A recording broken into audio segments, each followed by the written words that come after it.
Xiao Yan melangkah, di telapak kakinya benang-benang guntur bermunculan saat menginjak, di bawah kakinya guntur yang luar biasa bermunculan, sosok Xiao Yan tiba-tiba menghilang, dan langsung muncul di depan Jin Chang. Hanya seorang budak para dewa sentuh sehelai rambut di kepalaku, dan kamu akan terkutuk, jiwa berada dalam keadaan tidak percaya. Hancur total, Jin Chang merasakan ketakutan yang belum pernah terjadi sebelumnya saat ini. Tidak tahu kenapa saya belum pernah merasakan penindasan yang begitu kuat, dari budak ilahi manapun. Jin Chang tidak percaya dengan penindasan ini. Setelah berbicara, Xiao Yan mengangkat tangannya, sebuah tombak pemecah bencana dikeluarkan dari penyimpanan. Angkat dua jari tombak itu kembali menggelegar dan menikam Jin Chang dengan ganas. Sidik tangan Jin Chang berubah dengan cepat, sebuah kuali hijau besar muncul di depannya, tiba-tiba ia bertabrakan dengan tombak pemecah bencana milik Xiao Yan. Suara dentang kuali biru besar Jin Chang bergetar hebat, segera tampak kewalahan kuali hijau meledak. Retakan bencana menusuk paha Jin Chang menyebabkan kakinya langsung meledak. Seseorang datang dengan cepat. Para budak Tuhan memberontak. Setelah Jin Chang merasa nyawanya sangat terancam, hanya berteriak tapi tidak ada yang muncul, karena Jin Chang sudah mengurusnya terlebih dahulu. Tim penegak hukum dari Halloween Demon Realm tidak akan ikut campur dalam jangka pendek. Taktik bagus Jin Chang Daozi, membeli begitu banyak penegak hukum, hanya ingin membunuh Zonggu Daozi, tapi sepertinya aku tidak memikirkannya. Bahkan di alam iblis Halloween, aku akan jatuh ke dalam situasi berbahaya seperti itu, apakah tepat? Xiao Yan memandang Jin Chang, yang tubuh bagian atasnya berlumuran darah dan daging. Meskipun kekuatan keabadian memungkinkan daging dan darah Jin Chang yang rusak pulih dengan kecepatan secepat kematian, busur yang dapat mengalir tapi itu terus menghancurkannya. Apakah kamu tahu siapa tuanku? Berani membunuhku, Anda juga tidak bisa melarikan diri. Mata Jin Chang Daozi melebar karena marah. Sepertinya dia masih ingin membuat Xiao Yan takut dalam hal momentum. Bagaimanapun, ini adalah dunia iblis Halloween. Jin Chang berpikir di sini seorang budak dewa tidak akan berani membunuhnya bagaimanapun caranya. Sangat jarang melihatnya Xiao Yan tersenyum dan menggelengkan kepalanya. Biarkan aku pergi, biarkan aku pergi, aku bisa mengampuni hidupmu hari ini. Jin Chang Daozi sepertinya mengira Xiao Yan ketakutan dan melanjutkan mengancam Xiao Yan.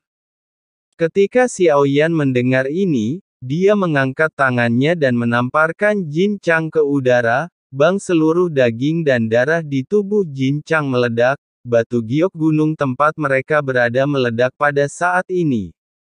Meninggalkan daging dan darah, Jin Chang, Tuan Wei Feng, tolong aku. Jin Chang akhirnya menyadari ada yang tidak beres dengan budak dewa di depannya. Dia tidak takut sama sekali. Ketahuilah saat ini budak dewa ini benar-benar berani membunuhnya.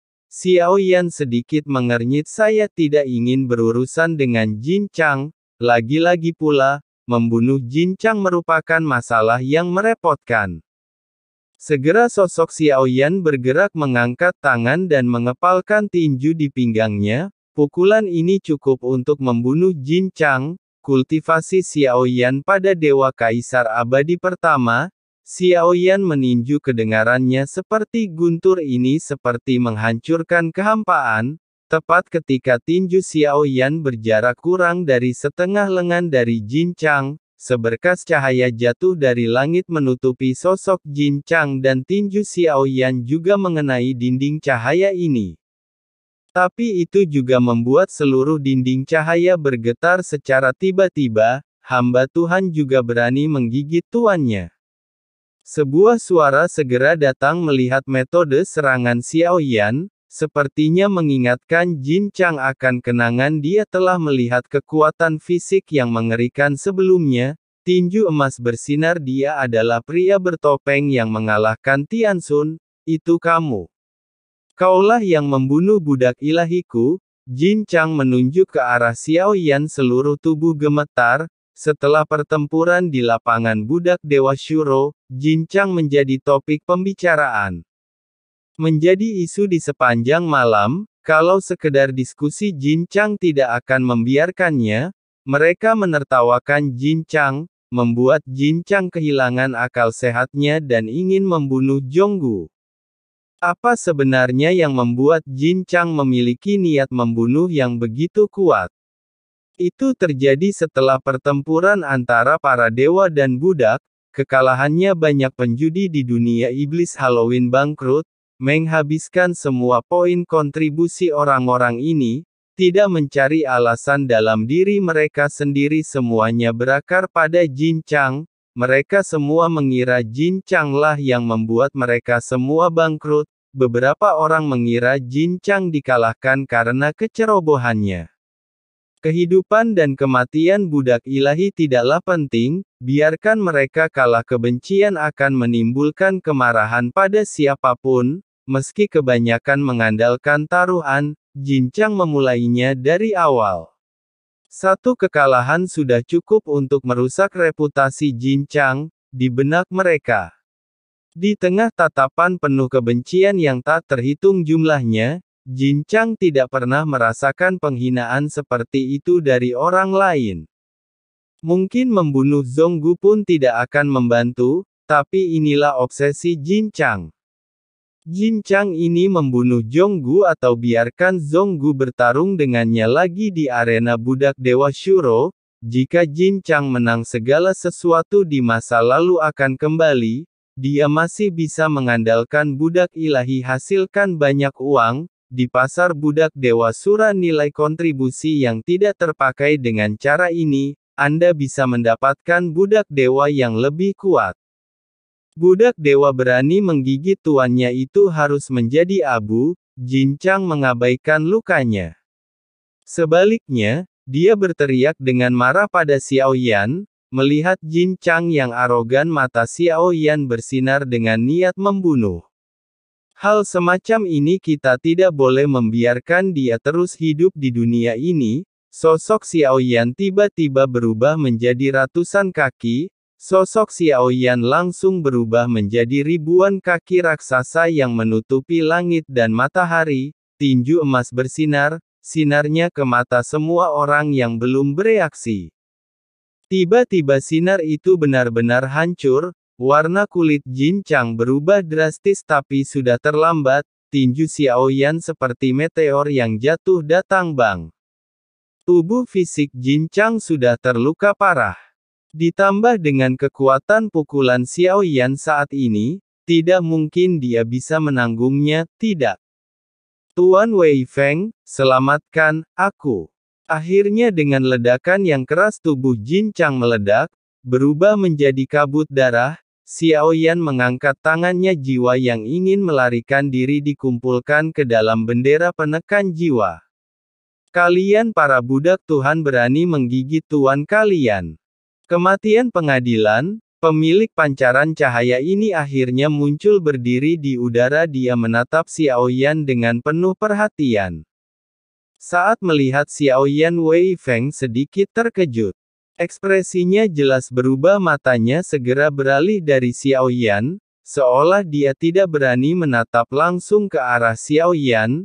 Zhonggu merasa pahit di hatinya, dia tidak ingin menempatkan Xiao Yan dalam bahaya seperti itu. Kemunculan Wei Feng ketika semua sosok di sekitarnya melihat ini, mereka mengepalkan tangan dan memegang tangan mereka dengan hormat.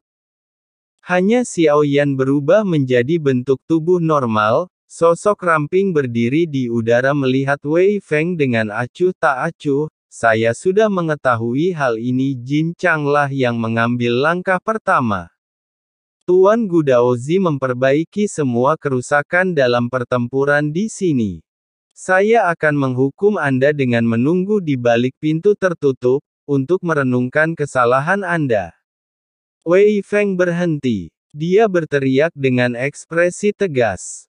Segera setelah ini dikatakan ada keheningan di sekeliling. Setelah selesai berbicara Wei Feng menghilang begitu dia pindah. Secepat dia lari, jangan berani tinggal lebih lama lagi. Bahkan Jong Kook pun tercengang. Saya pikir Wei Feng akan sangat marah. Terjadilah pertempuran dengan Xiao Yan, tapi setelah Wei Feng melihat Xiao Yan, seolah-olah ketakutan. Setelah Cao Cao mengucapkan beberapa patah kata, baru saja pergi. Budak dewa yang melawan Tuan, adalah hal yang nyata. Sebelum ini suatu ketika seorang budak ilahi mengambil tindakan harus mati, dan situasi seperti itu belum pernah terjadi. Budak Tuan menggigit tuannya, Xiao Yan duduk kembali dan mengabaikannya.